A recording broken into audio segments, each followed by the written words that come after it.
వైఎస్ఆర్ జిల్లా Badvel revenue divisional అధికారి కార్యాలయంలో గణతంత్ర దినోత్సవ సందర్భంగా రెవెన్యూ డివిజనల్ అధికారి ఆకుల వెంకటరమణ జెండా ఎగరవేసి గణతంత్ర దినోత్సవ విశిష్టతను ఉద్దేశించి ప్రసంగించారు. ఈ కార్యక్రమంలో డివిజనల్ కార్యాలయం సిబ్బంది అధికారులు పాల్గొన్నారు.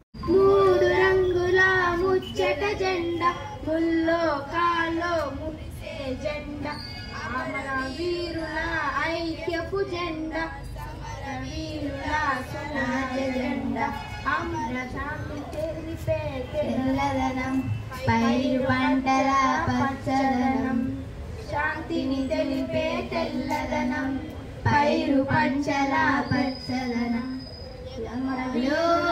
ఐక్యపు జెండా సమర వీరుల స్వరాజ జెండా శౌర్యము తెలిపే త్రాయం ధర్మము తెలిపే అశోక చక్రం శౌర్యము తెలిపే కాషాయం ధర్మము తెలిపే అశోక చక్రం రామర వీరుల ఐక్యపు